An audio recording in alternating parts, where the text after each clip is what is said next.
এই দুনিয়ায় কেউ কারণ নয় ভাই। টাকা আছে, সব আছে। টাকা নাই,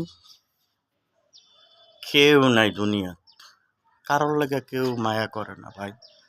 মা বলো, ভাই বলো, আত্মীয় স্বজন বলো, সবারে সবাই আছে না। টাকা আছে, তুমি আছো। এই দুনিয়াটা কেউ কারণ নয়। এই দুনিয়াতে একমাত্র উপরে আল্লাহ বাদে আপনার আর কেউ নাই। আরে আপন মায়ে তো আপনারে বিশ্বাস করবো না, আপন বাবা আপনারে বিশ্বাস করবো না।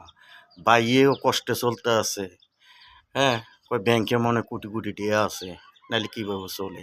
আসলে ঘরে জানি খানা নাই, এটা কেউ জানে না।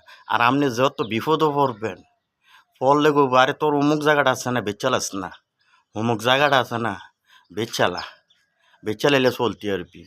কেউ বালা বুদ্ধি দেয় না, খালি তারে রাস্তাত কীভাবে নামাইব ওই চিন্তাটা করে।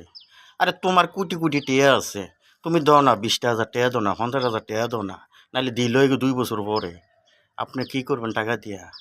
আপনার ভিতরে যে হিংসা, নামাজ পড়ে এই জায়গাটা কালা করে লইতে আছেন, হ্যাঁ? আপনি মনে করছেন আল্লাহ আপনার মাফ করে দিব? জীবনও না। আমি হানিফে কইলাম কি, জীবনও আল্লাহ মাফ করতো না।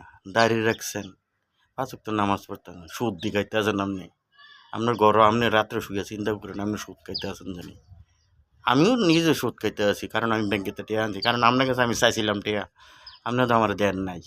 আপনি তো আমার কাছে সুদে টিয়া লাগাইছেন, তো আপনি বেশি খাইতে আছেন না, কি লাভটা কি? ভালো থেকে কেন, ওকে, আল্লাহ হাফেজ।